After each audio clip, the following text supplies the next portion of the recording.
And we're live. Good evening, people of Earth. Or Earth. Happy Easter, as they say. Not a huge Easter guy. But hey, if it's your thing, have at. Thought I would do a little bit of a bonus, so to speak. I did this ages ago, and you can go back and actually listen to the story on the YouTube channel. The Bunny Man. I am going to read today From Beyond by H.P. Lovecraft. But for those of you that don't know the urban legend of the Bunny Man, which I believe the original urban legend was that there was some hospital for the criminally insane or some hospital for the insane where they were doing a transfer, either a prison style transfer or a transfer of the patients there, and that something happened and one of these patients that wound up escaping and living out in the woods and being dressed in a fucking bunny costume, I guess, and carrying around an axe and fucking terrorizing people. That was the original urban legend. But when you dig into it a little bit, it just stems from these two incidents where these things actually happened, where there were people running around in fucking bunny costumes, which is kind of fucking funny if you think about it. So, but yeah, you can look into that more in depth on the in the old story that I did. I did a longer version of it, but that's the Reader's Digest condensed version of the Bunny Man story, which is a bunch of horse shit. But they're fun. Those types of stories are fun. I did one on the channel too ages ago about an urban legend where I grew up. I grew up in Buxton, Maine. You ever been to Buxton, Red?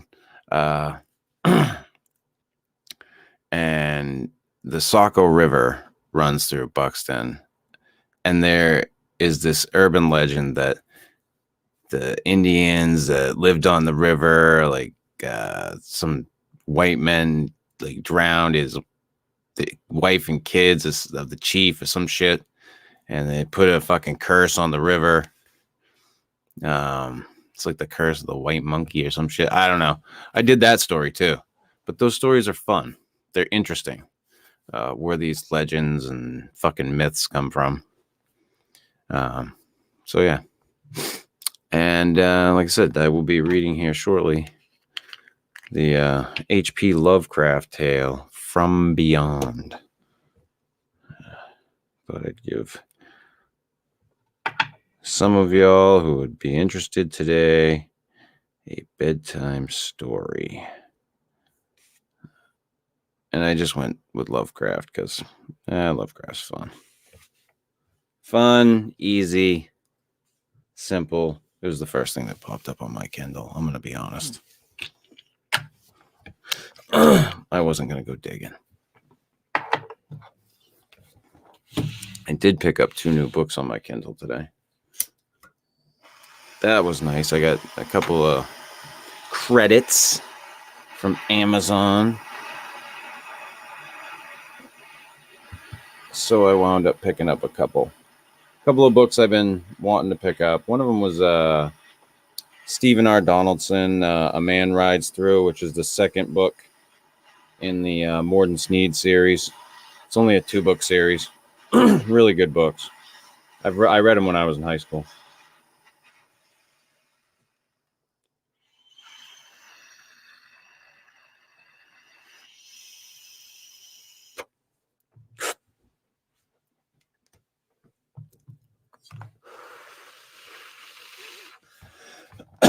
For those of you that didn't catch it, one of the last times, or can't remember which time I spoke about it, I'm going to keep the bonfire sound effect off for a while and see what people's reaction to this is without it. 'Cause I've had quite a few people complain about how loud it is. I've tried lowering it. I don't know if the sound pad is increasing the volume of it when I'm trying to read over it. I don't know. So I'm just going to leave it off for right now. I've listened to them with it and I can hear myself. So I don't know if it's an issue with people who have a hearing issue. But I'm just going to leave it off for now. Make things easy. Until I can figure out putting something underneath that isn't so intrusive, because I've tried to lower the sound of it. But anyway, From Beyond by H.P. Lovecraft. Grab a quick drink before I get going here.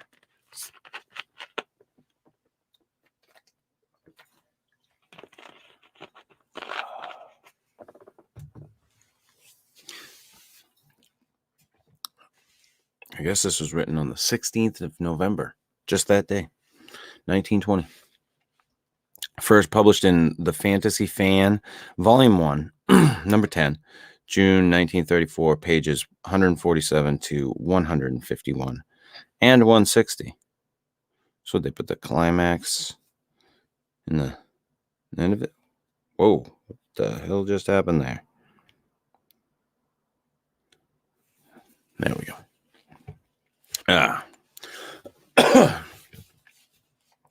Horrible beyond conception was the change which had taken place in my best friend Crawford Tillinghast. I had not seen him since that day 2 months and a half before, when he had told me toward what goal his physical and metaphysical researches were leading, when he had answered my awed and almost frightened remonstrances by driving me from his laboratory and his house in a burst of fanatical rage. I had known that he now remained mostly shut in the attic laboratory with that accursed electrical machine, eating little and excluding even the servants. But I had not thought that a brief period of 10 weeks could so alter and disfigure any human creature. It is not pleasant to see a stout man suddenly grow thin, and it is even worse when a baggy skin becomes yellowed or grayed, the eyes sunken, circled, and uncannily glowing, the forehead veined and corrugated, and the hands tremulous and twitching. And if added to this there be a repellent unkemptness, a wild disorder of dress, a business of dark hair white at the roots, and an unchecked growth of pure white beard on a face once clean-shaven, the cumulative effect is quite shocking. But such was the aspect of Crawford Tillinghast on the night his half-coherent message brought me to his door after my weeks of exile. Such the specter that trembled as it admitted me, candle in hand, and glanced furtively over its shoulder as if fearful of unseen things in the ancient, lonely house set back from Benevolent Street. That Crawford Tillinghast should ever have studied science and philosophy was a mistake. These things should be left to the frigid and impersonal investigator, for they offer two equally tragic alternatives to the man of feeling and action: despair if he fail in his quest, and terrors unutterable and unimaginable if he succeed. Tillinghast had once been the prey of failure, solitary and melancholy, but now I knew, with nauseating fears of my own, that he was the prey of success. I had indeed warned him 10 weeks before, when he burst forth with his tale of what he felt himself about to discover. He had been flushed and excited then, talking in a high and unnatural, though always pedantic voice. "What do we know," he had said, "of the world and the universe about us? Our means of receiving impressions are absurdly few, and our notions of surrounding objects infinitely narrow.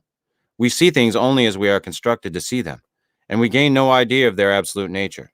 With 5 feeble senses, we pretend to comprehend the boundlessly complex cosmos, yet other beings with a wider, stronger, or different range of senses might not only see the very different things we see, but might see and study whole worlds of matter, energy, and life which lie close at hand, yet can never be detected with the senses we have.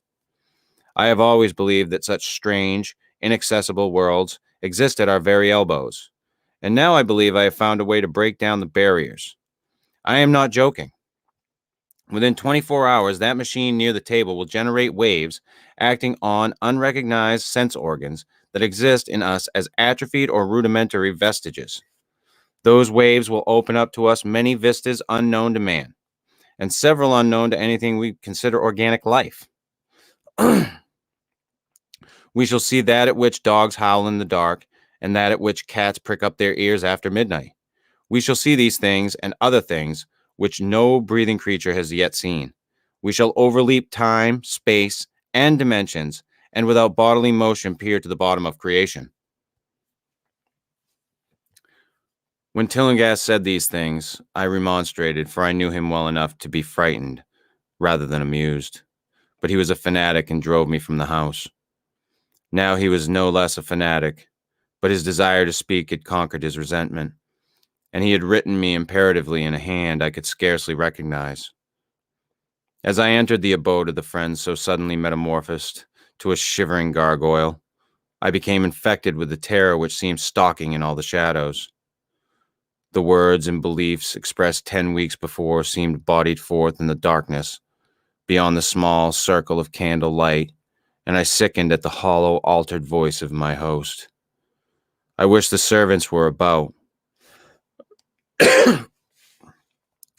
and did not like it when he said they had all left 3 days previously. It seemed strange that old Gregory, at least, should desert his master without telling as tried a friend as I. It was he who had given me all the information I had of Tillinghast after I was repulsed in rage. Yet I soon subordinated all my fears to my growing curiosity and fascination. Just what Crawford Tillinghast now wished of me, I could only guess. But that he had some stupendous secret or discovery to impart, I could not doubt. Before I had protested at his unnatural pryings into the unthinkable. Now he had evidently succeeded to some degree. I almost shared his spirit, terrible though the cost of victory appeared. Up through the dark emptiness of the house, I followed the bobbing candle in the hand of this shaking parody of a man. The electricity seemed to be turned off, and when I asked my guide, he said it was for a definite reason. It would be too much. I would not dare, he continued to mutter. I especially noted his new habit of muttering, for it was not like him to talk to himself. We entered the laboratory in the attic, and I observed the detestable electrical machine glowing with a sickly, sinister violet luminosity. It was connected with a powerful chemical battery, but seemed to be receiving no current, for I recalled that in its experimental stage it had sputtered and purred when in action. In reply to my question, Tillinghast mumbled that this permanent glow was not electrical in any sense that I could understand. He now seated me near the machine so that it was on my right and turned a switch somewhere below the crowning cluster of glass bulbs. The usual sputtering began, turned to a whine, and terminated in a drone so soft as to suggest a return to silence. Meanwhile, the luminosity increased, waned again, then assumed a pale ochre color, or blend of colors, which I could neither place nor describe. Tillinghast had been watching me and noted my puzzled expression. "Do you know what that is?" he whispered. "That is ultraviolet." He chuckled oddly at my surprise. "You thought ultraviolet was invisible, and so it is. But you can see that and many other invisible things now. Listen to me. The waves from that thing are waking 1,000 sleeping senses in us. Senses which we inherit from the eons of evolution, from the state of detached electrons to the state of organic humanity. I have seen truth, and I intend to shew it to you. Do you wonder how it will seem? I will tell you." Here, Tillinghast seated himself directly opposite me, blowing out his candle and staring hideously into my eyes. Your existing sense organs, ears first, I think, will pick up many of the impressions, for they are closely connected with the dormant organs. Then there will be others. You've heard of the pineal gland? I laugh at the shallow endocrinologist, fellow dupe, and fellow parvenu of the Freudian. That gland is the great sense organ of organs. I have found out. It is like sight in the end, and transmits visual pictures to the brain. If you are normal, that is the way you ought to get most of it. I mean, get most of the evidence from beyond. I looked about the immense attic room with the sloping south wall, dimly lit by rays which the everyday eye cannot see. The far corners were all shadows, and the whole place took on a hazy unreality which obscured its nature and invited the imagination to symbolism and phantasm. During the interval that Tillinghast was silent, I fancied myself in some vast and incredible temple of long-dead gods, some vague edifice of innumerable black stone columns reaching up from a floor of damp slabs to a cloudy height beyond the range of my vision. The picture was very vivid for a while, but gradually gave way to a more horrible conception, that of utter, absolute solitude and infinite, sightless, soundless space. There seemed to be a void and nothing more, and I felt a childish fear which prompted me to draw from my hip pocket the revolver I always carried after dark, since the night I was held up in East Providence. Then, from the farthermost regions of remoteness, the sound softly glided into existence.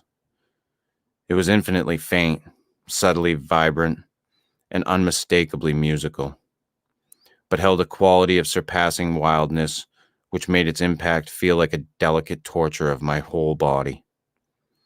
It felt sensations like those one feels when accidentally scratching ground glass. Simultaneously, there developed something like a cold draft, which apparently swept past me from the direction of the distant sound. As I waited breathlessly, I perceived that both sound and wind were increasing, the effect being to give me an odd notion of myself, as tied to a pair of rails in the path of a gigantic, approaching locomotive. I began to speak to Tillinghast, and as I did so, all the unusual impressions abruptly vanished. I saw only the man, the glowing machine, and the dim apartment. Tillinghast was grinning repulsively at the revolver which I had almost unconsciously drawn, but from his expression, I was sure he had seen and heard as much as I, if not a great deal more. I whispered what I had experienced, and he bade me to remain quiet and receptive as possible. "Don't move," he cautioned, "for in those rays we are able to be seen as well as to see. I told you the servants left, but I didn't tell you how. It was that thick-witted housekeeper. She turned on the lights downstairs after I had warned her not to, and the wires picked up sympathetic vibrations. It must have been frightful. I could hear the screams up here in spite of all I was seeing and hearing from another direction. And later it was rather awful to find those empty heaps of clothes around the house. Mrs. Updike's clothes were close to the front hall switch. That's how I know she did it. I got them all. But so long as we don't move, we're fairly safe. Remember, we're dealing with a hideous world in which we are practically helpless. Keep still." The combined shock of the revelation and of the abrupt command gave me a kind of paralysis, and in my terror my mind again opened to the impressions coming from what Tillinghast called beyond. I was now in a vortex of sound and motion, with confused pictures before my eyes. I saw the blurred outlines of the room, but from some point in space there seemed to be pouring a seething column of unrecognizable shapes or clouds, penetrating the solid roof at a point ahead and to the right of me. Then I glimpsed the temple-like effect again, But this time, the pillars reached up into an aerial ocean of light, which sent down one blinding beam along the path of the cloudy column I had seen before. After that, the scene was almost wholly kaleidoscopic, and in the jumble of sights, sounds, and unidentified sense impressions, I felt that I was about to dissolve or in some way lose the solid form. One definite flash I shall always remember. I seemed for an instant to behold a patch of strange night sky filled with shining, revolving spheres, and as it receded I saw that the glowing suns formed a constellation or galaxy of settled shape, this shape being the distorted face of Crawford Tillinghast. At another time I felt the huge, animate things brushing past me and occasionally walking or drifting through my supposedly solid body, and thought I saw Tillinghast look at them as though his better trained senses could catch them visually. I recalled what he had said of the pineal gland and wondered what he saw with his preternatural eye. Suddenly I myself became possessed of a kind of augmented sight. Over and above the luminous and shadowy chaos arose a picture which, though vague, held the elements of consistency and permanence. It was indeed somewhat familiar, for the unusual part was superimposed upon the usual terrestrial scene, much as a cinema view may be thrown upon the painted curtain of a theater. I saw the attic laboratory, the electrical machine, and the unsightly form of Tillinghast opposite me, but of all the space unoccupied by familiar material objects, not one particle was vacant. Indescribable shapes, both alive and otherwise, were mixed in disgusting disarray, and close to every known thing were whole worlds of alien, unknown entities. It likewise seemed that all the known things entered into the composition of other unknown things, and vice versa. Foremost among the living objects were great, inky, jellyish monstrosities which flabbily quivered in harmony with the vibrations from the machine. They were present in loathsome profusion, and I saw to my horror that they overlapped, that they were semi-fluid and capable of passing through one another and through what we know as solids. These things were never still, but seemed ever floating about with some malignant purpose. Sometimes they appeared to devour one another, the attacker launching itself at its victim and instantaneously obliterating the latter from sight. Shudderingly, I felt that I knew what had obliterated the unfortunate servants, and could not exclude the things from my mind as I strove to observe other properties of the newly visible world that lies unseen around us. But Tillinghast had been watching me and was speaking. "You see them. You see them. You see the things that float and flop about you and through you every moment of your life. You see the creatures that form what men call the pure air and the blue sky. Have I not succeeded in breaking down the barrier? Have I not shown you the worlds that no other living men have seen?" I heard him scream through the horrible chaos and looked at the wild face thrust so offensively close to mine. His eyes were pits of flame, and they glared at me with what I now saw was overwhelming hatred. The machine droned detestably. "You think those floundering things wiped out the servants? Fool, they are harmless. But the servants are gone, aren't they?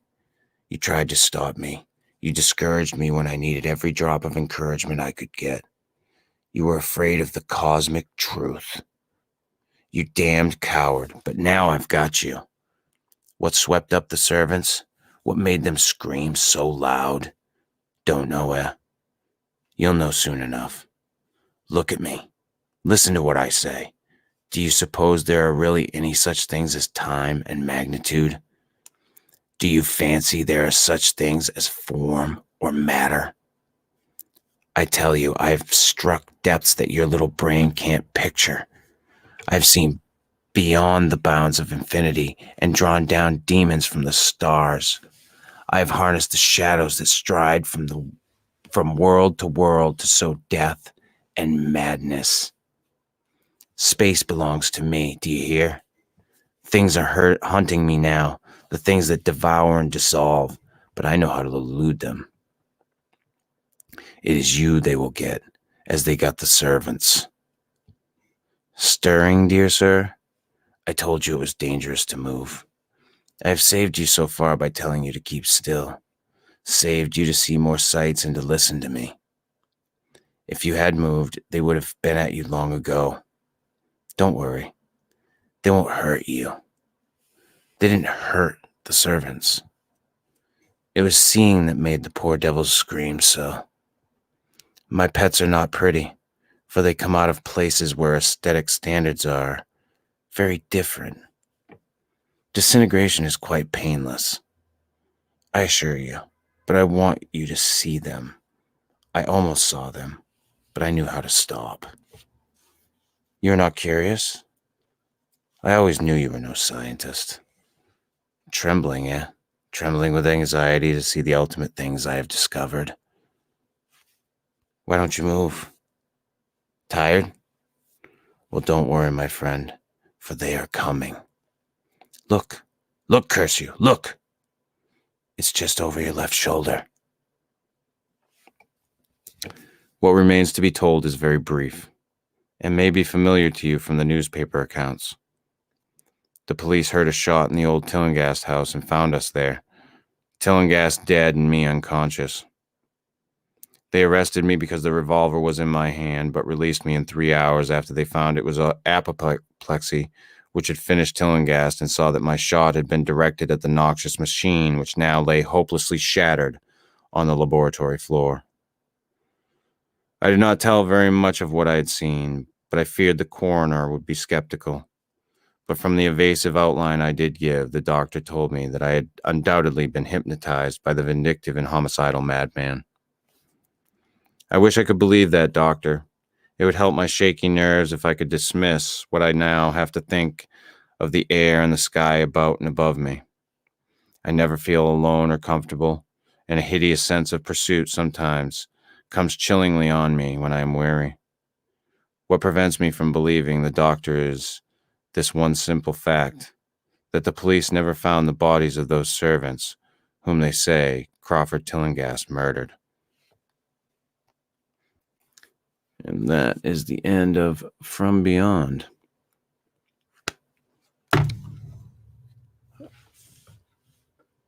Wow. That's a diatribe, I guess. Thanks for listening. But yeah, happy Easter if you're into that sort of thing. Hope you enjoyed that story. I liked it. It's kind of neat. I like all his shit. I don't think I've found a fucking story by Lovecraft I have enjoyed. So, might do something else at some point. I don't know if I'll put in another one tonight. But tomorrow, I actually have the day off. I haven't been doing much lately for stories because I've been working my fucking ass off. If any of you have any complaints, my boss listens to this shit. So just say, listen, motherfucker. Give him some more time. But yeah, so it's just been crazy for a couple of weeks. So hopefully I get back into a better rhythm again, putting these things out. And I want to get back to reading a couple of books. So on here, I think I'm going to go back and do the next one in the Edgar Rice Burroughs. I think it's Pellucidar is how it's pronounced. I don't fucking know. I'll figure it out. That's something I was going to look up before I read the next one. So, happy Easter to everybody, or whatever, Zombie Jesus Day, whatever the fuck you want to call this thing. And I will see you the next time. Right? Yeah. Toodles.